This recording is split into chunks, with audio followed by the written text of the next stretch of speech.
Shakib come from Khilkhet নিকুঞ্জ 2। আমি যে স্টোরিটা শেয়ার করবো, স্টোরিটা হচ্ছে রংপুর জেলার তারাগঞ্জ থানার আর হচ্ছে বুড়িরহাট নামক একটা জায়গার স্টোরি।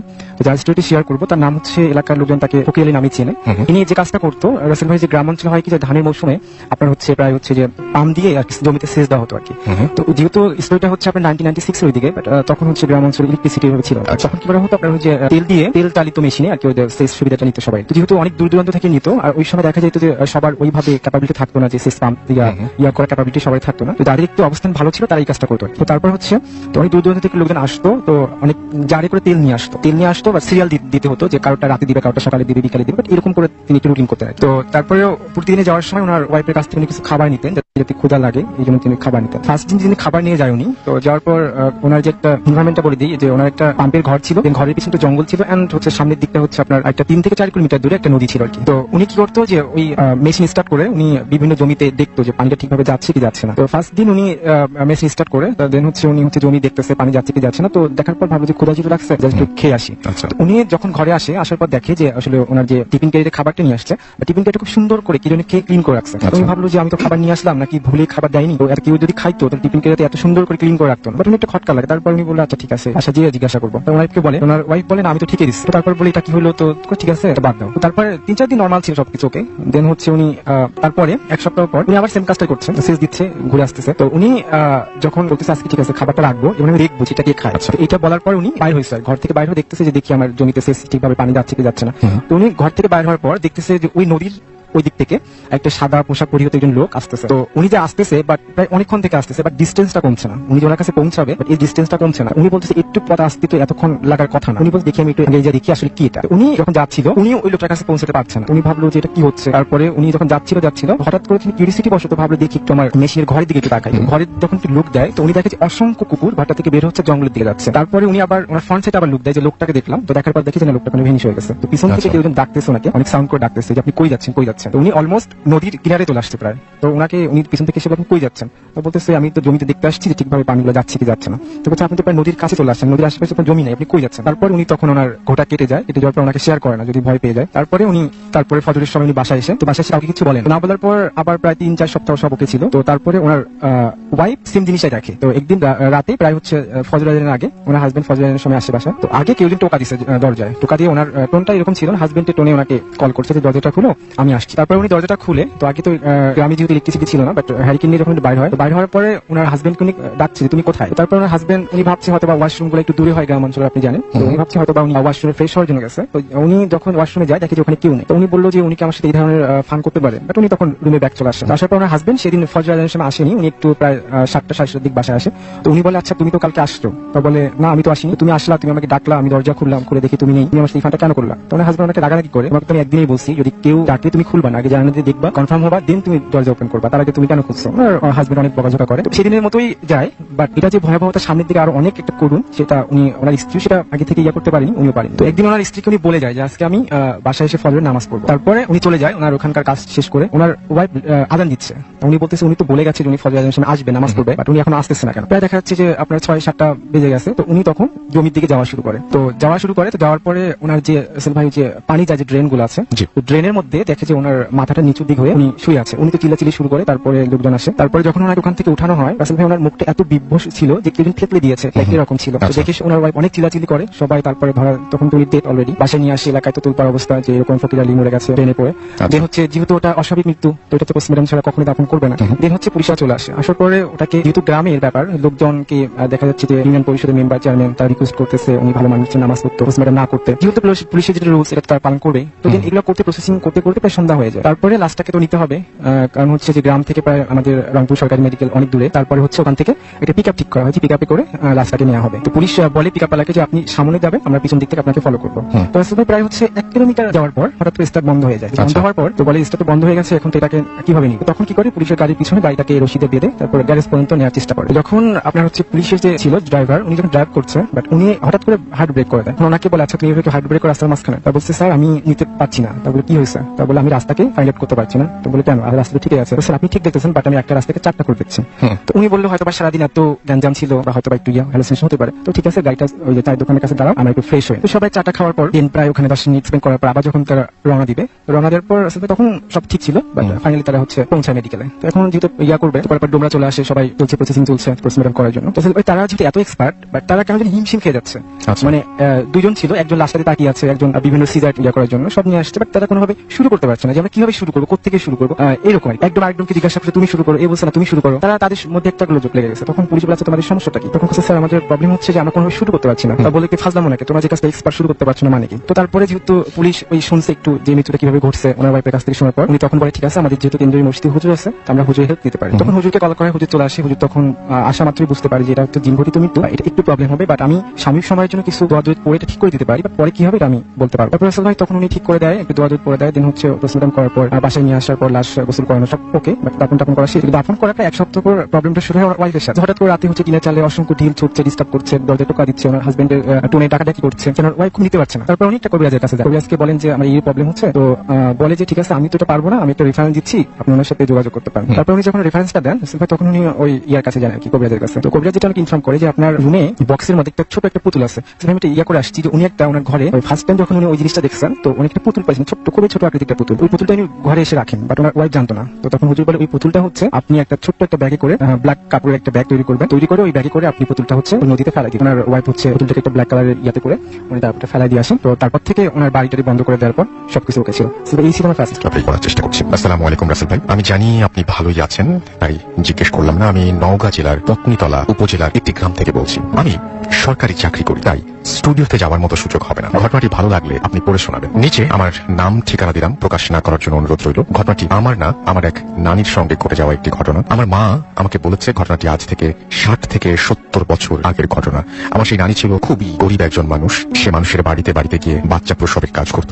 ঘটনাটি ঘটেছে খুব শীতের একটি রাতে। নানি প্রতিদিনের মতো রাতের খাবার শেষ করে ঘুমিয়ে পড়েছিলেন। রাত যে কয়টা বেজেছিল আমার নানির মনে ছিল না, তখন ঘড়িও ছিল না। হঠাৎ করে নানির জানালায় টক টক করে কে যেন টোকা দেয়। তারপর নানিকে উঠতে বলে। তারপর নানি বলে কে? সেই লোকটি বলে সে পাশের গ্রাম থেকে এসেছে, তার খুবই বিপদ, তার স্ত্রীর সন্তান সম্ভবা খুব কষ্টে ছটফট করছে, তাকে যেতেই হবে। নানি যেতে না চাইলেও নানি আর লোকটির কথা ফেলতে পারে না। সে বাড়ি থেকে উঠে লোকটির পিছু পিছু রওনা হলো। রাত যে কত ছিল নানি সেটাও মনে নেই। নানি দেখছিল লোকটি তার থেকে একটু দূরে দূরে হাঁটছিল। নানি বুড়ো মানুষ, সেই মতো করে হাঁটতে পারছিল না। লোকটিকে বলল আমি বুড়ো মানুষ, আপনার মতো হাঁটতে পারছি না, আপনি একটু আসতে চান। আবার বলল আর কত দূর যেতে হবে?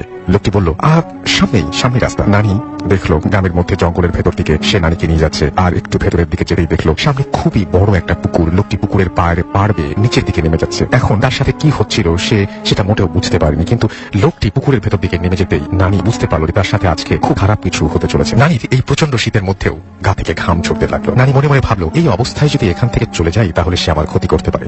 তাই সে মনে মনে সাহস সঞ্চার করে লোকটির পিছু পিছু রওনা দেন এবং নানি দেখতে পান যে লোকটি যাওয়ার সঙ্গে সঙ্গে আর পানি নেই, সেখানে সুন্দর রাস্তা, আর সেই রাস্তা বেয়ে লোকটি হেঁটে চলেছে। সেখানে কিছুক্ষণ হাঁটার পর নানি দেখতে পান খুব সুন্দর একটা বাড়ি, ঠিক যেন রাজপ্রাসাদের মতো, যেন কোনো শিল্পীর নিখুঁত হাতের তৈরি। বাড়ির সামনে অনেক লোকজন, আর ভেতর থেকে একজন মহিলার খুব কষ্টে ভরা কান্নার আওয়াজ আসছে। সেই লোকটি নানিকে ইশারা করে ভেতরে যেতে বলল। নানি গিয়ে দেখলো একজন মহিলা সন্তান জন্ম দেওয়ার জন্য ছটফট করছে। নানি সেই মহিলার সঙ্গে প্রায় 1 ঘন্টা চেষ্টা করে সন্তান ভূমিষ্ঠ করাতে পারে। তারপর নানিকে সেই জিনটি কিছু কাপড় ও একটা ইটের সাবান দেয় এবং বলেন যে গোসল করতে। নানি গিয়ে দেখতে পান যে বর্তমান যুগের সুইমিং পুলের মতো একটা পুকুর, সেখানে আরো অনেক প্রায় 9-10 জন মহিলা সেখানে গোসল করছে। নানি গোসল শেষে জিনটিকে বলল তাকে ফিরিয়ে দিয়ে আসতে, কিন্তু জিনটি তাকে একটা ঘরের মধ্যে নিয়ে গেল এবং সেখান থেকে তাকে ইচ্ছা মতো সোনা, টাকা, পয়সা সে যা চায় তাই নিতে বলল। কিন্তু নানি খুব ভয় পেয়ে গেল এবং সে বলল তার এসব কিছু চাই না, তাকে ফিরিয়ে দিয়ে আসতে। নারীর অনেক জোরাজুরির পর তাকে ফিরিয়ে দিতে রাজি হয় এবং জিনটি বলে সে যেন এই কথাগুলি কাউকে না বলে, বললে তার ক্ষতি হবে, বলে রাখা ভালো।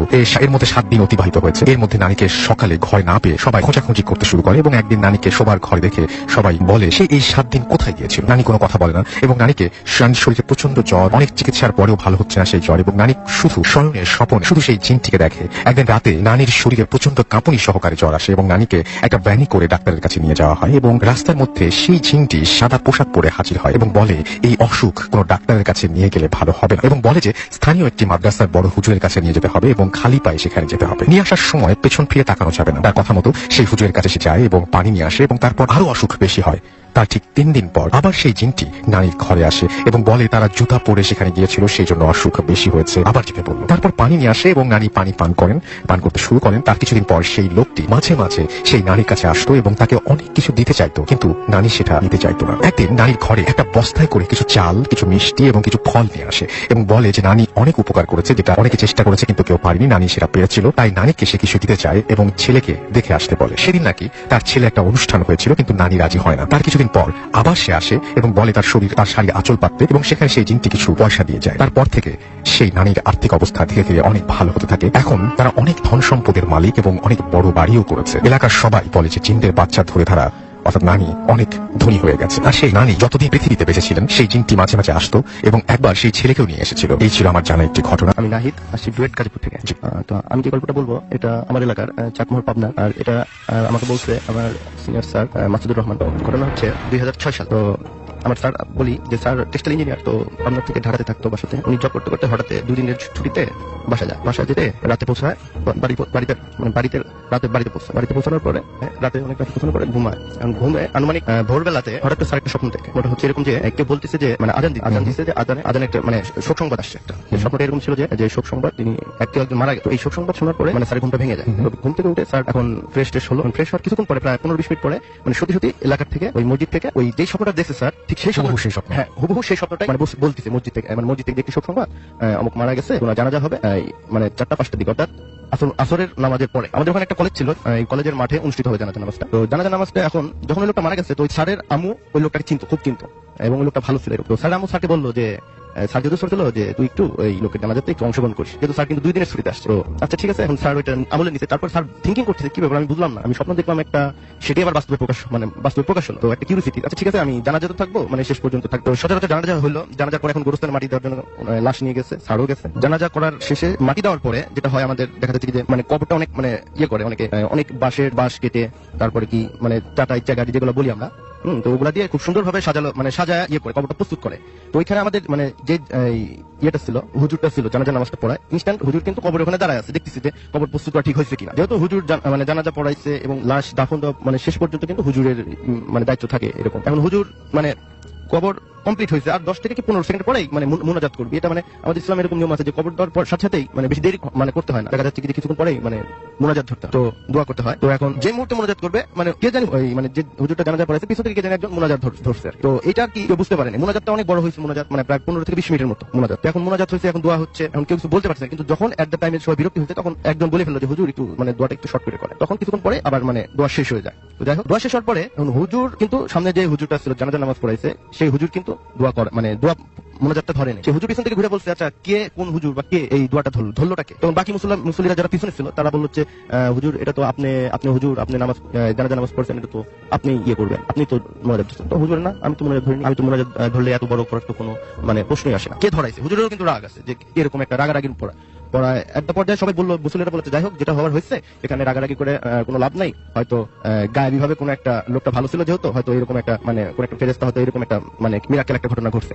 তো যাই হোক, এই বিষয়ের পরে ওই দিন বড় ভাইটা মিস্টান ছিল, তার ঠিক 1 বছর পরে একই ডেটে অর্থাৎ 7 সালের একই ডেটে ভাইটা আবার ছুটি পায়, এরকম জবের করার পরে ছুটি পায়, আবার সে বাসা আসে। কিন্তু সে যে ওই একই ডেটে আসছে এটার ভাইয়া জানে না, সেটা ভাইয়া জানে না, এটা পরে জানতে পারে, বাসা আসার পরে জানতে পারে। তো যেহেতু সে জানে না, সে ট্রেনে আসবে, জব করছে মানে অফিসে কাজ করছে, বিকাল থেকে কাজ করে বের হয়েছে সন্ধ্যার আগে, ওইখানে তো আর কোনো মানে ট্রেনে যাবে বাসাতে, এখন ট্রেনে করে বাসাতে যাবে কিন্তু ওইখানে কোনো বসার মতো মানে স্ট্যান্ডিং টিকিট কাটছে কিন্তু বসার কোনো সিট পায়নি। যে লোকটা মারা গেছে, ওই যে মারা গেল জানাজা এবং কবর দিল, ভাইয়া কিন্তু ওই লোকের চেহারাটা দেখেনি। আর যেহেতু ভাইয়া অনেকদিন পর মানে বাসায় যায়, হয়তো চেহারা দেখলে চিনতে পারে, হয়তো নাম জানে না, অথবা নাম শুনলে চিনতে পারে, চেহারা জানে না, এরকম হতে পারে বলে যে স্টেশনে আসলো, সেই স্টেশনে ওই লোকটাকে দেখছে, দেখার পর চিনতে পারছে যে হ্যাঁ তো আমার এলাকার আঙ্কেল। তো এলাকার আঙ্কেলটা যে কথাটা বললো, এখন এলাকার আঙ্কেল ওকে দেখে চিনতে পারছে, হ্যাঁ কি খবর তুমি এখানে? তো বললো যে এই বিষয়ে আমি এখানে থাকি, এখানে জব করি, তো আমি বাসা যাচ্ছি আজকে ছুটিতে, 2 দিন ছুটি পেয়েছি। তো আচ্ছা ঠিক আছে, আঙ্কেল এবং ওই যে লোকটা মারা গেছে ওই লোকটা সেই 2007 সালের এই ভাইয়ের সাথেই দেখা। তো ভাইয়া তো দেখেনি, চেনেও নাই, তো ওইভাবে বলতেছে আচ্ছা ঠিক আছে তাহলে একসাথে যাই।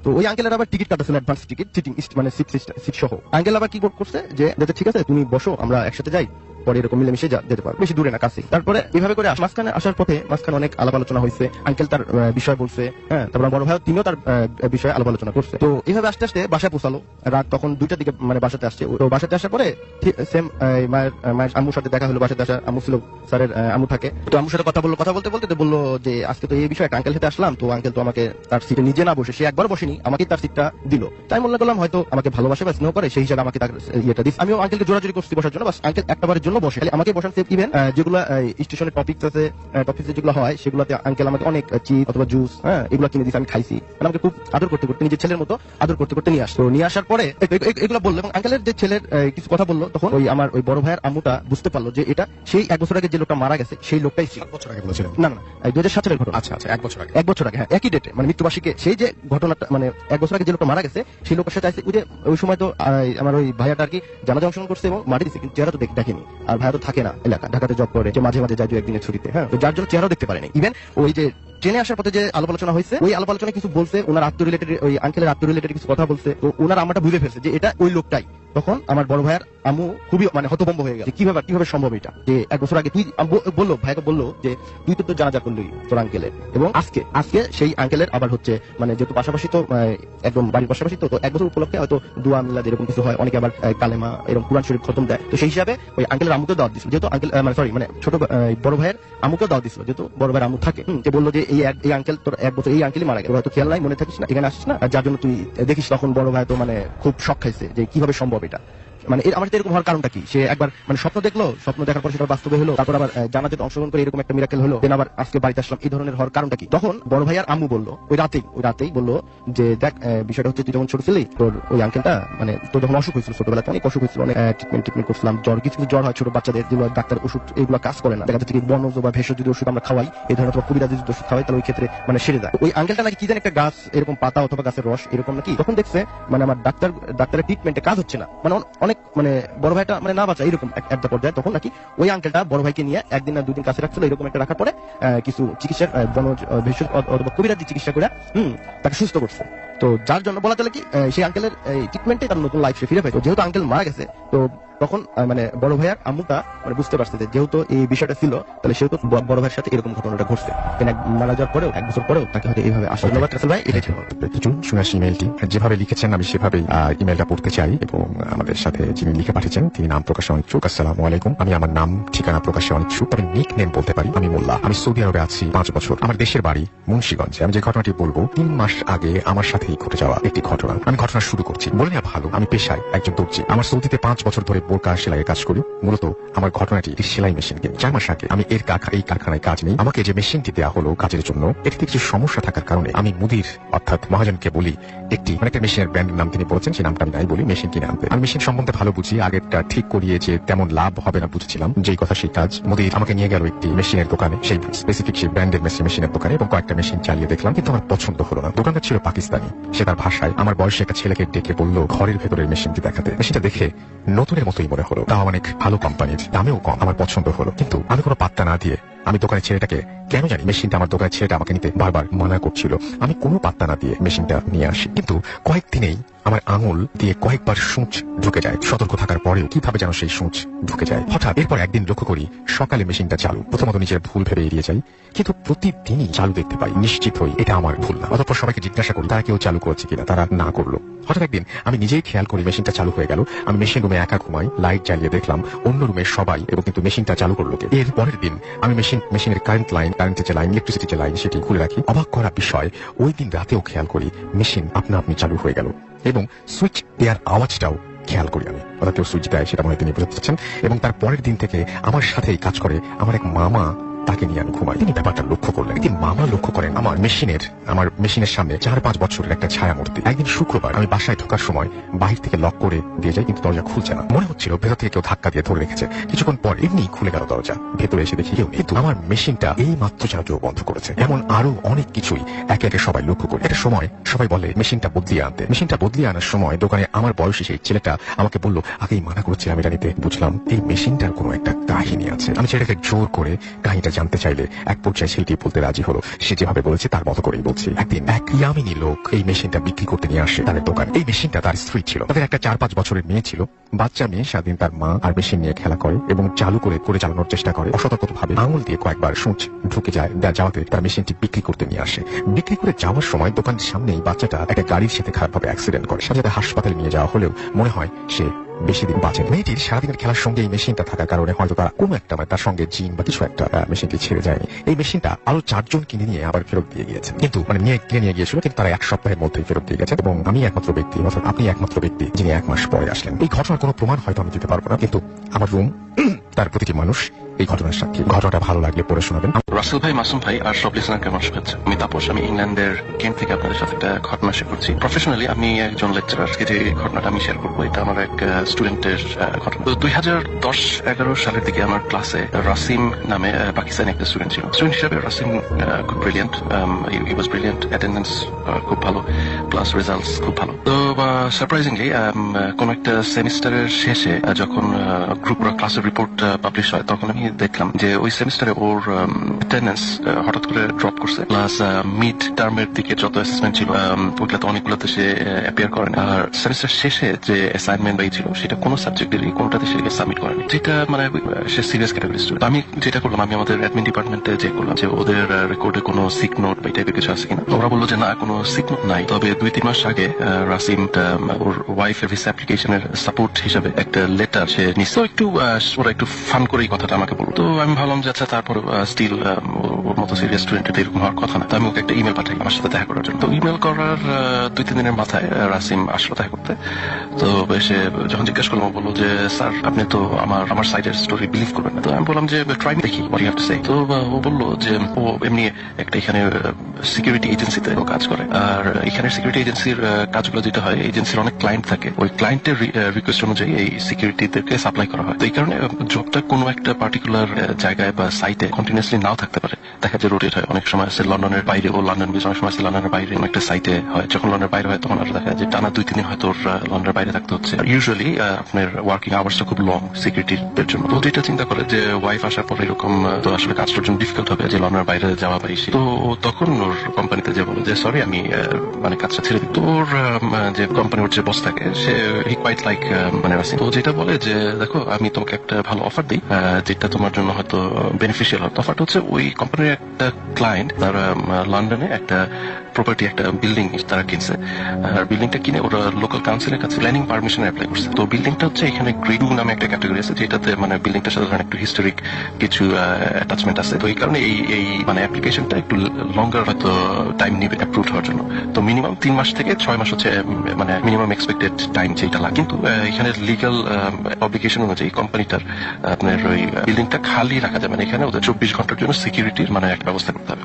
ওর ওই রাসিমের বস যেটা বলে যে তুমি এই বিল্ডিংটাতে তো স্টাফ থাকার জন্য ফ্ল্যাটের মতো করা আছে, ওয়াই ডোন্ট মানে তুমি তোমার ওয়াইফকে নিয়ে এই ফ্ল্যাটটাতে উঠো, এটাতে তোমার স্যালারি সরি রেন্ট সেভ হয়ে যাবে ইনিশিয়ালি। আর রেন্ট মানে 5-6 মাস তুমি যদি রেন্ট সেভ করতে পারো, এই টাকাটা দিয়ে পরে তুমি তোমার ওয়াইফকে নিয়ে ভালো একটা কোথাও উঠতে পারবে। তখন রাসিমের কাছে মনে হয় যে হ্যাঁ, ইটস এ গুড প্রপোজাল, কারণ এর মাধ্যমে কোম্পানির যে 24 ঘন্টা একটা সিকিউরিটি অন সাইটে থাকা, সেইটাও পারপাস রেন্ট সেভ হচ্ছে বা এইসব। তো সে রাজি হয় এবং ও উঠে যায়। এর মধ্যে ওর ওয়াইফ আসে। তো ও থাকা অবস্থায় ওর আসলে কোনো সমস্যা হয় না, he didn't face any problem. Or wife আসার পরে সপ্তাহখানে ঠিক ছিল, তারপরের থেকে প্রবলেমটা শুরু হয়। তো ও যখন মানে বাইরের থেকে বাসায় ব্যাক করতো, তো ওয়াইফ ওকে বলতো যে আমরা 2জন ছাড়া এই বিল্ডিং এ কি আরো কোনো মানুষ আছে কিনা। তো বলে যে না, আমরা 2জনই, কারণ ওই কোম্পানির ওরা এখনো পারমিশন পায়, আর এমনি সিকিউরিটি কোম্পানি থেকে আমি একাই আছি। তো বলো যে না, কিন্তু তুমি গেলে আমি মনে হয় যে শব্দ পাই যে বিল্ডিং এর ভিতরে মানুষজন হাঁটতেছে। তো রাসিম বলে যে এমন হইতে পারে, ফাঁকা বিল্ডিং তো, ফাঁকা প্রপার্টি তো, বাতাসের কারণে এরকম শব্দ ক্রিয়েট হইতে পারে। ওয়াইফও এডুকেটেড মেয়ে, তো সেও একসেপ্ট করে না। কিন্তু সমস্যা যেটা হয়,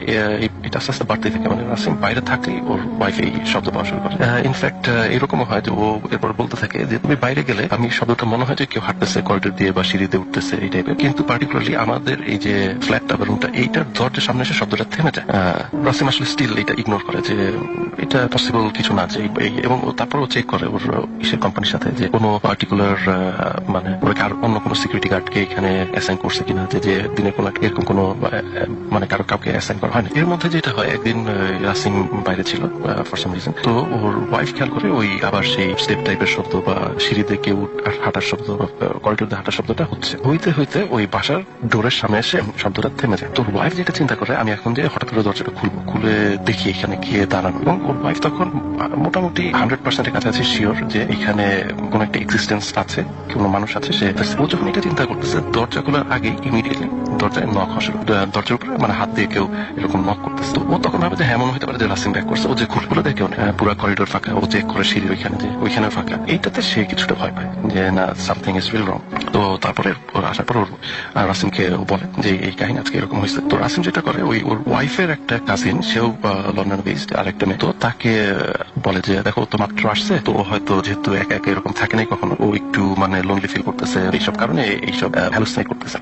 তো তুমি যদি আমাদের সাথে এসে কিছু থাকো তাহলে হয়তো এটা ভালো হবে ওর জন্য। তো ওই কাজিনও রাজি হয়, ঠিক আছে ফাইন। ওর কাজিন আসার পরে ওর কাজিন সেম জিনিসটা মানে ফিল করে বা এক্সপিরিয়েন্স করে যে করিডোর দিয়ে হাঁটার শব্দ। কিন্তু মানে ওই দরজা যেদিন খুলছিল এরপর থেকে যেটা হয়, বাসার ভিতরে শব্দ শুরু। বাসার ভিতরে হাঁটতেছে, ধরেন ওই মনে হয় রুম 2-3টা ছিল এখানে, যে এই রুম থেকে ওরা এই রুমে আছে, অন্য রুমে হয়তো শব্দ হচ্ছে, বা কিচেনের শব্দ হচ্ছে, অথবা টয়লেটের ভিতরে শব্দ হচ্ছে। এই টাইপের বিভিন্ন জায়গায় র্যান্ডম শব্দ হওয়া শুরু করে। যেটা হওয়ার পরে ওর ওই কাজিন 2-3 দিন থাকে। 2-3 দিন থাকার পরে সে বলে যে না, আমি আসলে এই জিনিসগুলো খুব একসেপ্ট করতে পারতেছি না, আমি আসলে এখানে থাকবো না। তো ও অফার যেটা করে যে আমি যে বাসায় থাকি ওইখানে মানে রুম অ্যাভেলেবল আছে, তোমরা যদি চাও you can move into that house. কিন্তু এর মধ্যে কিন্তু রাসিম কিছু এক্সপিরিয়েন্স করেন, এই কারণে সে এখনো জিনিসটা খুব লাইটলি নিচ্ছে। তো ওর ওয়াইফও তখন একটু জেদ ধরে যে না, সে আসলে দেখতে চায় যে কি হচ্ছে। তো লাস্ট যে ঘটনা যেটা হয় আমার সাথে রাসিমের মিটিং এর আগে, তো ও বলে যে ও বাসায় সেদিন শুধু ও আর ওর ওয়াইফ, তো মনে হয় কোনো কারণে দোকানে গেছে র্যান্ডম কিছু জিনিস কেনার জন্য, গ্রসারি বা এই টাইপের কিছু হবে কেনার জন্য, যে 10-15 মিনিট বাইরে থাকে। তো এর মধ্যে ওর ওয়াইফ বাথরুমে যায়। রাসিম যখন আসা বা ও চাবিতে ঘরে ঢুকে দেখে বাথরুমের ডোরটা বাইরে থেকে লাগানো, বাসায় কিন্তু আর কেউ নাই। তো দেখে বাথরুমের ডোরটা করা। তো যে সাথে বাইরে থেকে বাথরুমের যেটা হচ্ছে আপনার প্যাডলক টাইপের থাকে আর কি, ওই ছিটকিনি টাইপের যেটা, ওইটা খুলে দরজা খুলে দেখে ওর ওয়াইফ ভিতরে বসে সে কাঁদতেছে। তো কি ব্যাপার, ও বলে যে তুমি যাওয়ার পরে তো এরকম শব্দ হওয়া শুরু হয় বাসার ভিতরে, এবং বাথরুমের দরজায় নক পড়তে থাকে। তো নক পড়ার পরে ওর ওয়াইফ তখন দরজা শক্ত করে ধরে দাঁড়া থাকে। কিছু পর যখন খুলতে চায় তখন দরজাটা খুলতেছে। কারণটা অবভিয়াস যে এটা হচ্ছে মানে বাইরে থেকেই তখন অলরেডি সামওয়ান সামহাউ এই বাথরুমের দরজাটা লক। এই ইনস্ট্যান্সের পরে রাসিম মানে একটু একসেপ্ট করা শুরু করে যে হ্যাঁ সামথিং ইজ গোইং রং। তখন আমাকে বললো যে স্যার, আমি তো আমাদের যে লোকাল এখানের মসজিদ আছে, এখানে হুজুর আছে, তাকে আমি বলছি আমার বাসায় আসার জন্য, তো সে আসবে আগামী 1-2 দিনের মধ্যে। আসার পরে কি আপডেট হয় আমি আপনাকে জানাবো। এরপরে আরো সপ্তাহখানেক পরে, সপ্তাহখানেক না আরো বেশি হবে, আমার মনে হয় 2-3 সপ্তাহ পরে রাসিম আসে। তো বললো যে আপডেট হচ্ছে ওই হুজুর আসছিল, এসে সে মানে একটু দোয়া টোয়া পড়ছে বা করছে, কিন্তু তারপরে এটা আসলে রিজলভ হয় না। রিজলভ না হওয়ার পর ওই হুজুর বলছে যে দেখো, এটা হয়তো এমন কোন এন্টিটি যেটা হয়তো আমার ক্যাপাবিলিটি নাই। তো তখন ইংল্যান্ডে আরেকটা সিটি আছে যেটার নাম হচ্ছে পোর্টসমাউথ। তো ওই হুজুর বলে আলেম লোক আছে, সে হয়তো এসে তোমার করতে পারবে, এটা রিজলভ করতে পারবে। তো ও তখন এই পোর্টসমাউথের হুজুরের সাথে কমিউনিকেট করে যে এরকম একটা ক্রাইসিস হচ্ছে আমার বাসায়, তো আপনারা যদি এসে দেখতে পারেন। ওই হুজুর মনে হয় আরো কয়েকদিন পরে বা নেক্সট উইকে আসে পোর্টসমাউথ থেকে। এসে উনি দেখাটার পরে তো উনি কিছু মানে রিচুয়াল হয়তো করে যে বন্ধ করা বা হোয়াট এভার টাইপেরই দেখলে করে। তো করার পরে বলে যে তুমি দেখ কি হয়, এটা রিজলভ হইতে পারে। তো রিজলভ যদি না হয় তখন আমাকে ফোন করে বলবা যে কি হচ্ছে সিচুয়েশন। তো এই ইসের পরে রিজলভ হয় না। রিজলভ না হওয়ার পর আবার ফোন দেয় ওই পোস্টমাস্টার হুজুরকে। তো উনি তখন বলে যে দেখো, আমি যেটা করছি এটা যদি এই বাসাটার যদি কোনো সমস্যা থাকতো, এটা রিজলভ হয়ে চাইতো, তো পসিবলি এইটা এখন আর তোমার বাসার প্রবলেমে নাই। তো তুমি এক কাজ করতে পারো, বাসাটা চেঞ্জ করে দেখতে পারো, তাহলে এটা 100% শিওর হয়ে যাবে যে প্রবলেমটা কোথায়। তো ও তখন ওই ওর ওয়াইফকে নিয়ে, ওই যে ওর ওয়াইফের যে কাজিন আছে ওই বাসায় যে তো তখন ওই বাসাতে সমস্যা শুরু হয়। ওর কাজিনের বাসায় এই নয়েজ বা দরজা লক হয়ে যাওয়া, তারপর কিচেনের থেকে জিনিসপত্র এলোমেলো করা, কাবার থেকে জিনিসপত্র ফেলে দেওয়া, এই টাইপের সমস্যাগুলো তখন কাজিনের বাসায় শুরু হয়। তখন ওর ওয়াইফ তারপর রাসিম দুইজন একটু অকওয়ার্ড ফিল করে যে আমাদের কারণে আরেকজনের বাসায় এই প্রবলেমটা হচ্ছে। আর কাজিন যে বাসায় আছে এটা বাসায় থাকতে এটা একটা শেয়ার্ড ফ্ল্যাট আর কি, এখানে অন্যান্য রুমে যারা থাকতো তারা ওদের সাথে রিলেটেড না, এই কারণে ও আরো একটু রাসিমের বাচ্চা এই ফিল করে। তো তখন ওই ওদের যে হুজুর রাসিম যে পোর্টসমাউথের যে হুজুর, তো উনি বলে যে আচ্ছা, আমি তো যেহেতু দূরে লন্ডনে না, তো আমার জন্য ডিফিকাল্ট এখান থেকে পুরো জিনিসটাকে রিজলভ করা, তো ইফ পসিবল তোমরা পোর্টসমাউথে মুভ করো। এই এট দিস মোমেন্ট রাসিম আমার সাথে দেখা করে বলে যে স্যার, আমরা হয়তো ভেরি সুন উইদিন 1 সপ্তাহ বা 2 সপ্তাহের মধ্যে আমরা পোর্টসমাউথে মুভ করতেছি। মুভ করার পরে যদি প্রবলেম রিজলভ হয় তাহলে তো ভালো, আমি I will be coming back again. আর যদি রিজলভ না হয়, এমন হতে পারে হয়তো আমরা ইংল্যান্ড ছেড়ে আবার পাকিস্তানে ব্যাক করবো, ওইখানে হয়তো এই টাইপের ইস্যুর প্রবলেম গুলো আরো বেটার ডিল করা যাবে, আরো রিসোর্সেস ভালো থাকবে। তো এইটা ছিল situation, and eventually I lost contact with Rasim, যে আমি জানি না ওর প্রবলেমটাকে আসলে রিজলভ করতে পারছিল কিনা, ওরা কি ইংল্যান্ডেই ছিল না, ওরা পাকিস্তান ব্যাক করছে, এই ব্যাপারটা আসলে জানি না। কিন্তু মানে এটা একটা আমার জন্য আনসলভড মানে স্টোরি, যেটা আমি জানি না যে এন্ডিংটা কি হয়েছিল, বাট আমার কাছে কাহিনীটা একটু মনে হয়েছে যে ডেফিনেটলি এটা শেয়ার করার মতো হয়তো কিছু, আর এই কারণে আমি আজকে আপনাদের সাথে শেয়ার করছি। সাকিব আগে মোস্ট ওয়েলকাম। আসলে এখন স্টোরি শেয়ার করবো। স্টোরিটা হচ্ছে 2008 এর একটা ঘটনা। এই জি। স্টোরিটা হচ্ছে আমার এক ছোট মামা, ওর নাম হচ্ছে রাকিব সরকার। তো রাসেল ভাই সরাসরি স্টোরি চলে যাচ্ছে। জি। তো রাসেল ভাই ও একটা টাইম হচ্ছে মাদ্রাসা স্টুডেন্ট ছিল, বা মাদ্রাসা স্টুডেন্ট থাকাকালীন অবস্থায় তো ওর মাদ্রাসার পড়ালেখা ওর ভালো লাগছে না। তো ওর বাবাকে বলে যে আব্বু আমার মাদ্রাসা পড়া ভালো লাগছে না, আমি মাদ্রাসায় আমি পড়বো না। তো তারপরে হচ্ছে ওর বাবা ওকে নিয়ে এসে একটা তারাগঞ্জে, একটা রংপুর জেলা তারাগঞ্জ থানার একটা গ্রামের স্কুলে ওকে ভর্তি করা যায় আর কি। তো হয় কি যে সামার ভ্যাকেশনে সব স্কুল থেকে হচ্ছে পিকনিকে চলে যায়, তো ওদের স্কুল থেকে যথারীতি পিকনিকে যাওয়া হয় আর কি। তো দেখা যাচ্ছে যে রংপুর থেকে প্রায় অনেক দূরেই ছিল, বাইরে একটা পিকনিক প্লেস ছিল। তো ওখান থেকে তারা পিকনিক শেষ করে তো দেখা গেল যে ফিরতে ফিরতে রাত 12টা হয়ে যায়। তো সবাই জানে যে আপনার হচ্ছে পিকনিকের বাসগুলো ফার্স্ট অফ অল স্কুলে আসে, স্কুল থেকে যে যার মতো বাসা চলে যায়। তো ও বাসা স্কুলে চলে আসে, আসার পর ও একটা ফ্রেন্ড ছিল, তো ফ্রেন্ডের নাম পারভেজ। তো পারভেজ সহ দুজন আসতেছিল। তো পারভেজ বলে দোস্ত এখন তো রাত হয়ে গেছে, তো প্রায় 12টা বাজে, তুই আজকে আমার বাসায় থেকে যা। তো বলে দোস্ত না থাকা যাবে না, আমরা আগে করবো, বাসা তো পাশেই। তো বলে রাখি যে পারভেজের বাসা থেকে ওর বাসা যাইতে মাত্র 20 মিনিট টাইম লাগে আর কি। তো বলে যাইতে পারবো, তবে দেখ ভেবে দেখ অনেক রাত কিন্তু ভয় পাবি আবার, না কিছু হবে না। তো এই বলে ওখান থেকে রওনা দেয়। তো দেওয়ার পর ও একটু ওর পারভেজের বাসা থেকে প্রায় 10-15 মিনিট হাঁটার পর ওর কেমন যেন একটু গা শিরশির করছে, হঠাৎ করে লোম দাঁড়া যাচ্ছে, একটু ভয় ভয় কাজ করছে। ও ভাবলো একা একা আসতেছি, আর সে সময় শীতকাল ছিল, যদিও ফেব্রুয়ারির শেষের দিকে একটু হালকা ঠান্ডা থাকে, আর উত্তরবঙ্গে তো এমনিতেই অনেক প্রচুর ঠান্ডা। তো ও বলতো যে হয়তো বা সুইটার নিয়ে আসি নাই, হয়তো বা এরকম ফিল হচ্ছে। বাট ও ওখান থেকে জাস্ট যত স্টেপ সামনে যাচ্ছে তত ওর ভয়টা জেগে বসছে ওর বডিতে, কেমন যেন ফিল হচ্ছে। তো আসলে ভাই ওকে বাসা আসতে হলে একটা বাসঝাড় ক্রস করতে হয় ফার্স্ট অফ অল। তো ফার্স্ট অফ অল যখন বাসঝাড়টা ক্রস কাছে আসে, তো দেখতেছে বাসঝাড়গুলো অটোমেটিক দুলছে। তো ভাবলো এখন কোনো ঝড় নেই, কোনো কিছু না, ওয়েদার অনেক কুল, তারপরে কেন এত বাসটা নড়ছে বা সামথিং লাইক। তো ও ওটা মাথা না নিয়ে, ও মাদ্রাসা স্টুডেন্ট, একটু বুঝতে পারছে যে এত রাত হয়তো তার সামথিং রং, একটা প্রবলেম হতে পারে। দেন তারপরে ও আরেকটু যখন সামনে এগোচ্ছে, তো সামনে যখন এগোচ্ছে বড় বট গাছ তাকে আবার ক্রস করতে হবে। তো ওই বট গাছটার কাছে যখন আসে, হঠাৎ করে বড় একটা ডালটা অনেক কাঁচা ছিল, ওর সামনে ভেঙে পড়ে। ওর প্রায় হচ্ছে 2 হাত সামনে ভেঙে পড়ে, আরেকটু ওর মাথায় পড়তো। তো ও এটা নিয়ে খুবই ভয় পাচ্ছে। তো এত রাত্রে গ্রামের লোকজন দেখে যে 7টার মধ্যে সব ভেঙে পড়ে। তো ও ভাবলো যে চিল্লাচিল্লি করলে কেউ শুনবে না। তো তারপরে ও যেহেতু মাদ্রাসা স্টুডেন্ট, ও একটু মানে দর জানে, ওগুলো মনে মনে করছে। তো এখনো ভাবলো যদি আমি এই রাস্তা আমার জন্য খুবই রিস্কি হয়ে যাচ্ছে, তো আমি একটা বাইপাস ইউজ করতে পারি। দেন ও কি করলো যে বাইপাসটা ইউজ করে রাসেল ভাই ও তাড়াতাড়ি বাসায় যেতে পারবে। তো ভাবলো যে আমি ভিতর দিয়ে যাই, তাড়াতাড়ি যেতে পারবো আর কি। তখন ও টার্ন নেয় হচ্ছে বাইপাস রোডের দিয়ে। দেন যখন যাওয়া শুরু করে, তো রাসেল ভাই ও আরেকটু যেহেতু পাকা রাস্তা থেকে কাঁচা রাস্তায় তাকে নামতে হবে, তো কাঁচা রাস্তাটা নামার পর সে ফিল করতে পারছে যে একটা হাসি, অট্ট একটা হাসি। তো তারপরে ও জোরে জোরে দোয়া পড়তে শুরু করার বলতে থাকে, দেখ আমি তোর কোনো ডিস্টার্ব করছি না, সো তুই আমাকে ডিস্টার্ব করিস না, আর তুই ভালো করে জানিস আমি তোর কি করতে পারি। তো রাসেল ভাই তারপরে হাসিটা আরো বেশি হচ্ছে। তো একটা টাইমে ওর হাসিটা রাসেল ভাই ওর সামনের দিকে শুরু হলো। এর আগে হচ্ছে ওর পিছনের দিকে হাসিটা হচ্ছিল, বাট এখন সামনের দিকে চলে যাচ্ছে। যতই যাচ্ছে হাসিটার আওয়াজ আরো তীব্রতর হচ্ছে। তো তারপরে ও একটা সময় দেখলো যে একটা অনেক বিকট সামনে এসে হাসতেছে, জিবাটা অস্বাভাবিক বড় ছিল, আর চোখ দিয়ে প্রায় হচ্ছে মানে রক্ত ঝরছে এরকম একটা ফেস, আর চেহারাটা প্রচন্ড ব্ল্যাক ছিল। ও আবারও বলে যে লাস্ট ওয়ার্নিং দিচ্ছি, তুই চলে যা। রাসেল ভাই ওদের একটা হুজুর ছিল, তো হুজুর ওদেরকে একটা দোয়া শিখায়, একটা টেকনিক শিখায়, দিয়ে বলে যে তোমরা যখন কোনো খারাপ আত্মার সম্মুখীন হবা, তোমরা যদি রাস্তায় ধুলা পাও, তো ওই ধুলা হাতে নিয়ে বাম হাতে নিয়ে ডান হাতের বুড়া আঙ্গুল চেপে ধরে যদি তোমরা এই সূরাটা পাঠ করো, তাহলে খারাপ আত্মার প্রভাব তোমাদের কাছ থেকে চলে যাবে। তো বলে দেখ আমি কি শুরু করবো? তখন ও হাসিটা একটু কমতে শুরু করে। তো ভাবলো হয়তো বা চলে গেছে, কিন্তু আরেকটু সামনে যাওয়ার পর ভাই ও দেখলো জাস্ট একটা হোয়াইট কালার একটা কাপড় জাস্ট রাস্তার এই প্রান্ত থেকে ও প্রান্ত পড়ে আছে, জাস্ট কাপড় না, কাপড়ের মধ্যে লাশ অন্য কিছু জড়ানো এই টাইপের ছিল। তারপরে সে ভাবলো যা এবার এইটাকে লাথি দিব। ও যখন এই কথা ভাবে রাসেল ভাই, তখন দেখলো যে কাপড়টা অটোমেটিক রোল হচ্ছে আর শূন্য ভাসছে। ও তারপরে প্রচন্ড ভয় পাচ্ছে। তারপর দোয়া যেটু পারে সে পড়ে তার বাসা কাছে চলে আসতে পারে। তখন বাসা দৌড়ে যে দরজা নক করে আম্মু খুলে দেয়। তো ওর অবস্থা এমন ছিল যে পুরো বডি ঘেমে গেছে, চোখ অনেক বড় বড় লাল হয়ে গেছে। তো আম্মু বলতো এই অবস্থা কেন, শীতের সময় কি দৌড়েছি না আম্মু, আমি এখন শাওয়ার নিতে। বলছে যে এত রাতে শাওয়ার কেন নিবি? না আমার শাওয়ার দরকার আছে, আমি শাওয়ার নিতে হবে। তো রাসেল ভাই ও শাওয়ার নেওয়ার আগে ও যখন ওর বেডরুমে যায়, তো যাওয়ার পর ওখান থেকে টাওয়েল নিবে, নেওয়ার সময় দেখে ঘড়িতে যেখানে ওর আসতে লাগতো 20 মিনিট টাইম, সেখানে 1 ঘন্টা 20 মিনিট টাইম লেগে। তখন ভাবে তাহলে 1 ঘন্টা সে কোথায় ছিল। সে যে প্রথমে বাসঝাড়ের যে একটা প্রবলেম ক্রিয়েট হলো ওটা ফেস করলো, দেন হচ্ছে বট গাছ, দেন হচ্ছে ওই যে বিকট চেহারার যে ফেসটা, দেন হচ্ছে কাপড়, এটা ক্রস তো এত টাইম লাগার কথা না, তার 1 ঘন্টা 20 মিনিট টাইম লেগে গেছে। তারপর অসুস্থ হয়ে যায়। তারপর এলাকার একটা কবিরাজ ছিল, তো কবিরাজের কাছে নিয়ে যাওয়ার পর কবিরাজকে তাবিজ, তারপরে দোয়া দূরে পড়ে দেয়। ও তারপরে ও তাবিজটা এখনো সাথে আছে। ওর ইচ্ছা স্টুডিও ঘটনা শেয়ার করবে, বাট ও অনেক দূরে থাকে, বাট আমাকে বলতে বলছে নেক্সট টাইম অবশ্যই আসবে, ওর কাছে অনেক স্টোরি আছে। আসলে এই ছিল তার সাথে রাসেল ভাই আমার নানার সাথে। তো আমি আমার নানার মুখ থেকে ঘটনাটা শুনেছি, সেই ঘটনাটি আজকে আমি আপনাদের কাছে শেয়ার করতে চাই। তো আমার নানা আগেকালের মানুষ, তো তখন তারা একটু মাছ টাছ এইগুলা ধরতো। তো নানা রাতের বেলায় বেশিরভাগ সময়টা রাতের বেলায় মাছ ধরতো। করতো, কারণ রাতের বেলায় অনেক মাছ পাওয়া যায়। তো রাতের বেলায় নৌকা নিয়ে আর সে মাছ ধরতে যেত।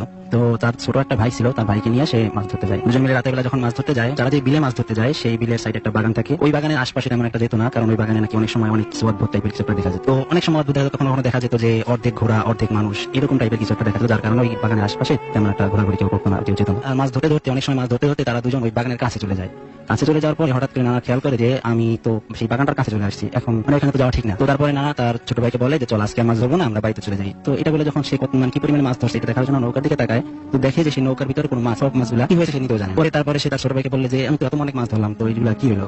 সে তার ছোট ভাই একটু ভয় পায়। তো নানা বুঝতে পারে যে না, বিষয়টা আসলে স্বাভাবিক না, তা অন্য কিছু হয়তো। নানা বলে চল আজকে আর মাছ ধরা লাগবে না, আমরা আজকে বাড়ি চলে যাই। বাড়ি চলে যাই এটা বলে যখন তারা মানে বাড়ির দিকে রওনা দিল, তো নৌকা করে বাড়ির দিকে যাইতেছে। তাদের বাড়ি যাওয়ার সময় একটা ব্রিজ ক্রস করতে হয়। তো ব্রিজের নিচ দিয়ে তো যায়, ব্রিজের দুই পাশে দুইটা তাল গাছ আর দুইটা তাল গাছ আছে। নানা যখন ব্রিজের কাছে আসে তখন সে হঠাৎ করে দেখতে পায় যে মানে কি ধরনের একটা আকৃতি, মানে অনেকটা লম্বা, অনেক দুইটা পা, মানুষের মতো দুইটা পা, একটা পা তাল গাছের এই পারে দেওয়া আর একটা পা ওই তাল গাছের আর এক পাতায় দেওয়া। তো এইটা দেখে তার ছোট ভাই হঠাৎ করে ভয় পেয়ে যায়। তার ছোট ভাই ভয় পাওয়ার কারণে তারপরে নানা সাহস করে তাকে বলে আসলে সব কিছু না, তুই চল, কিছু হয়নি। এটা বলে তার সে দূরে করতে করতে চলে যায় ওখান থেকে। তো যাওয়ার পর তার ছোট ভাই যে ভয় পায়, তারপরের দিন থেকে তার ছোট ভাই জ্বর এসে যায়। জ্বর এসে যাওয়ার পরে প্রথমে পর্যায়ে গ্রামের ডাক্তার দেখায়, তো তারপরে জ্বর তার ভালো হয় না। তো নানা ভাই থেকে সিদ্ধান্ত নেয় যে তাকে নিয়ে মানে বড় কোনো হাসপাতালে দেখাবে। তো তখন গ্রামাঞ্চলে কতটা ভালো তখন মানে হাসপাতাল ছিল না, তো তার জন্য তাকে নিয়ে ফরিদপুর হাসপাতালে আসার জন্য মানে সিদ্ধান্ত নেয়। তো তারপরে তখন এত গাড়ি ঘোড়াও ছিল না, যার জন্য নৌকায় করে আসার একটা সিদ্ধান্ত নেয়। তো তারা সেই নানার ছোট ভাই আর একটা ভাই মিলে তারা তিনজন মিলে নৌকা করে ফরিদপুরে হাসপাতালে আসার জন্য রওনা হয়। আস্তে আস্তে আসার পথে কিছু সময় পরে মানে আমার সেই যে নানার ভাই যার জ্বর হয়েছিল সে মারা যায়। তো মারা যাওয়ার পরে হাসপাতালে যায় না, ওখান থেকে তারা ফেরত আসে। তো আস্তে আস্তে অনেকটা রাত হয়ে যায়। দেখে রাতের সময় একটা হুজুর টাইপের মানে পাঞ্জাবি পরা, জুব্বা পরা,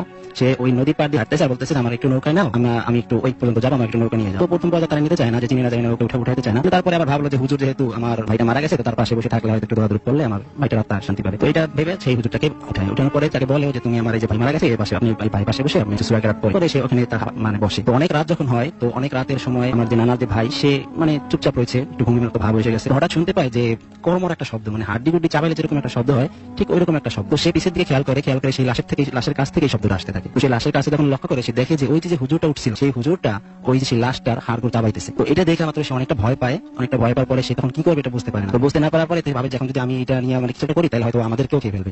এই জন্য ও আর কিছু না বলে ও বলে যে নানা, বলে যে ভাইয়া আমার মানে নৌকাটা একটু, আমার নানাকে বলে যে নৌকাটা একটু মানে সাইডে নাও, আমি একটু বাথরুমে যাবো, এরকম বলে। পরে তারপরে নানা সাইডে নেয় পরে বলে তুমি আমার সাথে আসো, আমার তো একটু ভয় লাগতেছে। তো নানাও সাথে যায়, যাওয়ার পরে একটু দূরে দিয়ে সেই ঘটনাটা খুলে বলে যে আসলে যে হুজুরটা উঠছে আসলে সে তো হুজুর না, ওই আমার যে মারা গেছে তার লাশটা চাবাই খাইতেছে। পরে সে নানা বুঝতে পারে ব্যাপারটা। তারপরে তারা যাওয়ার পরে অন্য একটা বাড়িতে যাওয়ার পরে বাড়িতে আশ্রয় যেতে যায়, কিন্তু বাড়ি থেকেও তখন সন্ধ্যাবেলা আগে গেলে দরজা লক করে দরজাটা সাধারণত খুলতো না, যে কি না কি জন্য খুলতো না। তো দরজা না খুলে তো তারা কি করবে, কোথায় থাকবে, তারা একটা গরুর যে ঘর, ওই গরুর ঘরের ভিতরে যে থাকে, গরুর ঘরে থাকে।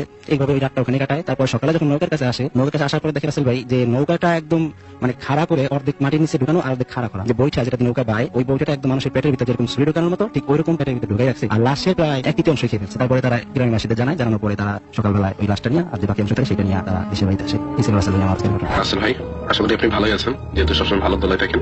আমি খাজান মেইল। যে ঘটনা রাসেল ভাই এখন আপনাকে বলবো, সেই ঘটনাটা হচ্ছে আমার মানে নানার মুখ থেকে শোনা ঘটনাটা। তো কথা না আমার এই ঘটনা আসি, এই ঘটনাটা রাসেল ভাই এখন বলবো, সেটা নানা আমাকে শুনিয়েছে রিসেন্টলি, কিন্তু ঘটনাটা হচ্ছে আজ থেকে